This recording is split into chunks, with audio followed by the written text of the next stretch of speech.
Hey there, welcome. It's movie night. And before we start, how you doing, Ruben?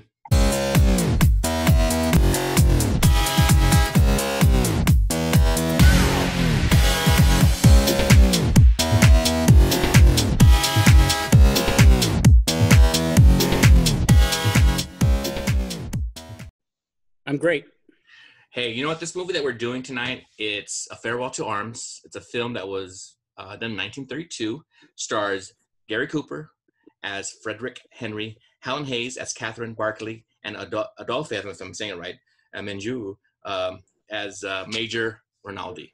And this film is black and white, obviously, 1932, and it also won Best Cinematography, and it was nominated for Best Picture and so forth. And at the time, it came out really about, actually the novel came out in 1929 and the book came out in the movie came out in 1932. So it's only 2-3 years apart. And it's based, of course, on the book, Farewell to Arms. And I'm a history teacher, so I enjoy the World War I aspect of it because it takes a soldier signing up with the Italian army who is an American, and he takes him to the battlefront, and and he's working as an ambulance driver and helping with the doctors who are on the front lines, retrieving soldiers who have been injured. And then he gets injured, and he falls in love with the nurse. And it's really a love story, right, Ruben? It's a love story between this American soldier with this British nurse. And you see them trying to develop this relationship during during a war, where after he gets healed, he has to go back to the front and fight. But in the movie, you see this where he actually escapes, and he what do you call it when you go AWOL, and he comes back, and he's looking for his girlfriend, which he doesn't know, Catherine. He doesn't know that she's pregnant. And so she ends up going to Switzerland so she can be closer to the front line to see Gary Cooper, who, like I said, is played by who's Frederick Henry, the character in the book. And so again, I'm not sure if I should ruin the ending here, but definitely this whole idea. I think the title, maybe I'm wrong, Ruben, but maybe you can tell me what you think. Farewell to Arms is not only a farewell to this relationship that didn't seem like it was going to work, but also to war. It does not glorify World War I. There's a scene where there's a lot of people who are leaving the Italian front, which was I read up on it, where there's like 1 million people who were retreating. The Italians did not like this film because it made them look bad, and it made them look like retreaters, which in reality they did. But I enjoyed it for this historical significance. It was black and white. The only thing I was really I thought was weird was that they got Best Cinematography. I thought the lighting was really poor. It was really dark. I didn't like that aspect of it. It is old Hollywood, so it's very big in the love and I felt Helen Hayes was a little bit maybe too big in her scenes where she's throwing herself at Gary Cooper. But I don't know, Rube, what do you think? So you did like it. I'm not sure. Oh, I'm sorry. I did like it. Yes, I watched it a couple times. I like it for what it is, Ruben. It's a 1932 film. It's not made today. It's kind of like old Hollywood. Okay. I could sit down, eat pop. It's like a popcorn movie for me. I enjoy it. Okay, so you liked it with those reservations, and right. I won't give it a reservation in the sense that as long as people understand, like you mentioned, it's 1932. And this isn't that far away from, the kind of the introduction to talkies. This was not really that many years after that, where you had silent films, and actors had to come out of this very big, broad type of acting. So I think people have to accept that because the performance by Gary Cooper is first rate, in my opinion, and this was. Really well done. And I agree with you about Helen Hayes. The performance is very emotional, broad, and especially at the end. So if people can accept that, I think they'll see something that had a lot going on to it. It is worth watching, certainly. And I do want to also point out a couple of really good scenes. The part where there was a really intense bombing where Gary Cooper gets injured and where he was eating pasta and cheese. It felt pretty intense. I agree with you. Yeah, it felt like that some of the lighting wasn't up to par. 1932. There's a really good scene between Gary Cooper and Helen Hayes where he tries to kiss her, she slaps him, and then she says, "Hey, you want to try kissing me again?"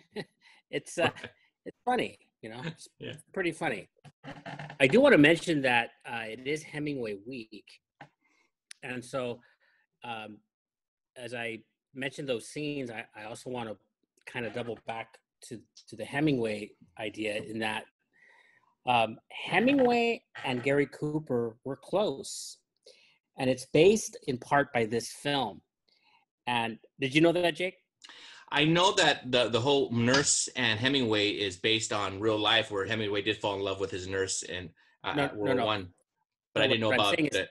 Hemingway and Gary Cooper were I did know friends. they That's knew what each I'm. other. Yes, yeah, because I think he was in another They, film. Yeah, so they were friends, and they would yeah, go out hunting together. Hemingway really. So I want to take this time. This is kind of an unusual kind of detour that I want to take for a moment. So I do recommend the film. You and I both do. And in the spirit of Hemingway, I want to bring him up in the sense that Hemingway and him were close, and it was in part by this film they got to know each other and became friendly, and they, I think, went hunting. And Hemingway really deeply respected Gary Cooper as a very good man. wow. And people who knew him often said that about him, that he was a very good person.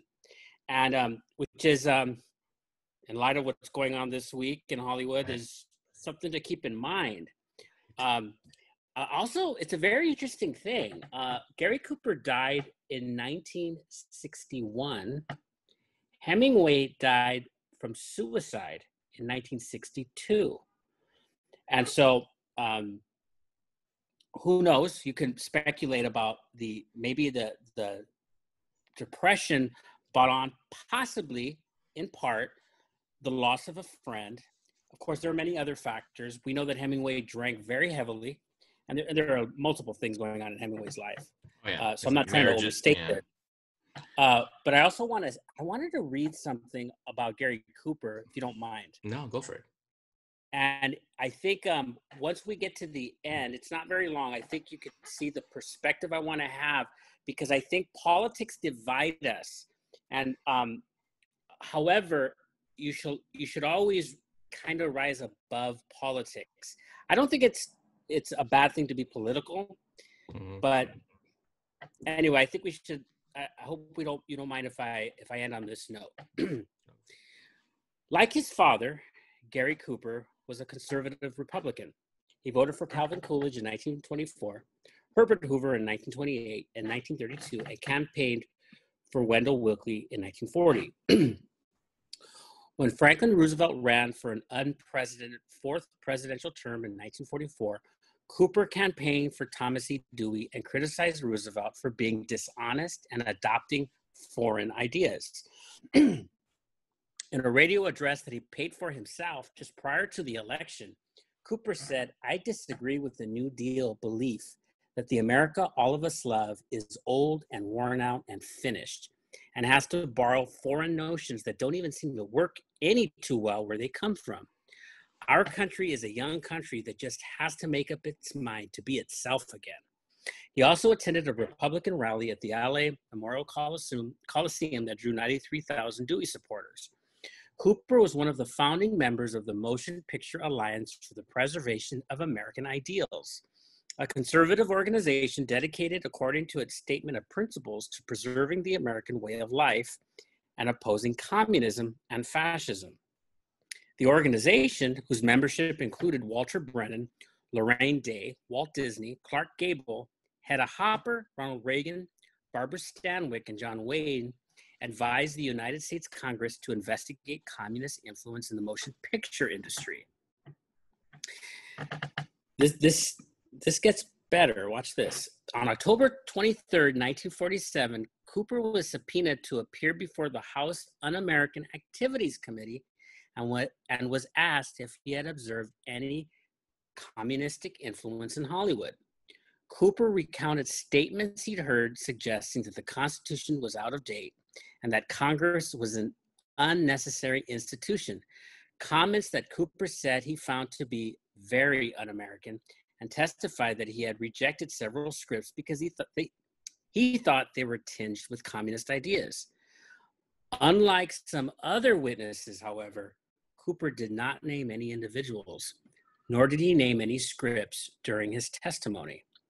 In 1951, while making High Noon, you remember that one, right, Jake? One of my favorites. I love that movie. Cooper became friends with the film's screenwriter, Carl Foreman, who had been a member of the Communist Party. When Foreman was subpoenaed by the House Un-American Activities Committee, Cooper put his career on the line to defend Foreman. When John Wayne and others threatened Cooper with blacklisting himself and the loss of his passport if he did not walk off the film, Cooper gave a statement to the press in support of Foreman, calling him the finest kind of American. When producer Stanley Kramer removed Foreman's name as a screenwriter, Cooper and director Fred Zinnemann threatened to walk off the film if Foreman's name was not restored. Foreman later said that of all his friends and allies and colleagues in Hollywood, Cooper was the only one who tried to help. The only one. And that's all I'll say. That's beautiful. I never heard that before. That is so cool.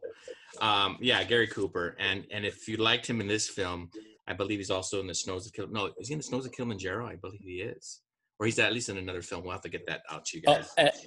And by the way, he was inspired. Hemingway was inspired to write "For Whom the Bell Tolls" by Gary Cooper. Wow, that's cool. Central character. Yeah, so that's great. Well, you know what? Thank you guys for being with us, and we will be back with you guys soon. Thanks for joining us with this film, Farewell to Arms. Have a good one. Good night. Yeah.